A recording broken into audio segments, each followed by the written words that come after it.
کیا آپ محسوس کرتے ہیں کہ آپ جتنا بچوں کو سمجھاتے ہیں وہ اتنا ہی آپ کی بات کم سنتے ہیں، یا کبھی کبھار ایسا لگتا ہے جیسے آپ کی بات ایک کان سے اندر اور دوسرے سے باہر ہو جاتی ہے؟ آپ اکیلے نہیں ہیں، آج کے دور میں تقریباً ہر والدین اس مسئلے کا سامنا کر رہے ہیں، لیکن اچھی خبر یہ ہے کہ جدید نفسیات، سائیکالوجی، نیورو سائنس اور تربیتی اصول ہمیں ایسے سادہ مگر مؤثر طریقے بتاتے ہیں جن سے بچے خوشی خوشی آپ کی بات مانے، نہ کہ زبردستی کریں۔ اس ویڈیو میں آپ جانیں گے بچوں کی فرما برداری کے 3 زبردست ذہنی اصول، ہر اصول کے ساتھ ایک عملی مثال اور ایک ایسی ٹپ جو گھر کا ماحول بدل سکتی ہے۔ اصول نمبر 1، کنیکشن بیفور کریکشن۔ سب سے پہلے تعلق، تنبیہ بعد میں۔ بچوں کا دماغ تب ہی ہدایت قبول کرتا ہے جب وہ محفوظ اور جڑا ہوا محسوس کریں۔ یونیورسٹی آف واشنگٹن کی تحقیق کے مطابق بچے تب زیادہ سننے والے بنتے ہیں جب والدین پہلے ان سے جذباتی تعلق قائم کریں۔ مثال کے طور پر فرض کریں آپ کا بیٹا ہوم ورک نہیں کر رہا، آپ سیدھا کہہ دیتے ہیں تم ہمیشہ ٹائم ضائع کرتے ہو۔ یہ جملہ بچے کے دماغ میں دفاعی دیوار کھڑی کر دیتا ہے۔ اس کے بجائے پہلے تعلق قائم کریں، بیٹا آؤ ذرا بیٹھو، آج تم تھکے ہوئے لگ رہے ہو،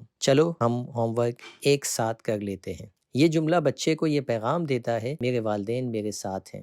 بچے کی باڈی لینگویج میچ کریں، اگر وہ بیٹھا ہے تو آپ بھی بیٹھ جائیں، آنکھوں کی سطح پر آ جائیں، یعنی اس کی آنکھوں میں آنکھیں ڈال کے بات کیجیے۔ اصول نمبر 2، تعریف اور مثبت اینکرز۔ انسان چاہے بچہ ہو یا بڑا، تعریف پر پھلتا پھولتا ہے، لیکن بچوں کے لیے تعریف صرف خوشی نہیں، ایک ذہنی اینکر ہوتی ہے جو ان کے رویے کو بدل دیتی ہے۔ ہارورڈ یونیورسٹی کی ریسرچ کہتی ہے کہ بچوں کو دی جانے والی خالص تعریف ان کے سیلف اسٹیم کو مضبوط کرتی ہے اور انہیں مثبت رویہ دہراتے رہنے پر ابھارتی ہے۔ مثال کے طور پر بجائے یہ کہنے کے آخر کار تم نے ہوم ورک کر لیا، یوں کہیں واہ تم نے بہت محنت کی، میں تم پر فخر کرتا یا کرتی ہوں۔ یہ جملہ بچے کے دماغ میں ایک پازیٹیو اینکر بنا دیتا ہے اور وہ اگلی بار بھی محنت کرنے کی کوشش کرتا ہے۔ نیورو سائنس یہ کہتی ہے کہ بچے کی تعریف کرتے وقت بچے کے کندھے یا سر پر نرمی سے ہاتھ رکھیں، یہ ٹچ جذبات کو اور گہرا کر دیتا ہے۔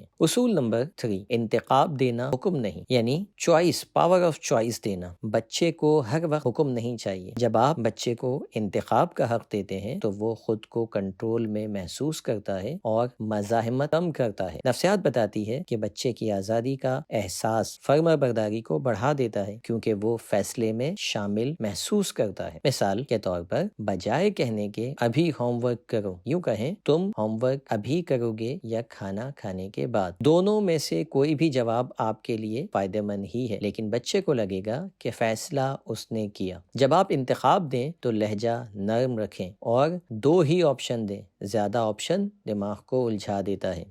یاد رکھیں بچے الفاظ سے زیادہ ماحول کو کاپی کرتے ہیں۔ اگر گھر میں صبر، محبت اور مثبت گفتگو ہے تو بچہ خود بخود فرما بردار بنے گا۔ اگر گھر میں چیخ و پکار جملے ہیں تو بچہ بھی وہی رویہ اپنائے گا۔ حدیث پاک میں رسول اللہ صلی اللہ علیہ وآلہ وسلم نے فرمایا تم میں بہترین وہ ہے جو اپنے گھر والوں کے لیے بہترین ہو۔ اگر یہ ویڈیو فائدہ مند لگی ہو تو لائک اور سبسکرائب کریں اور کامنٹس میں بتائیں آپ بچوں کو فرما بردار بنانے کے لیے کون سا طریقہ استعمال کرتے ہیں۔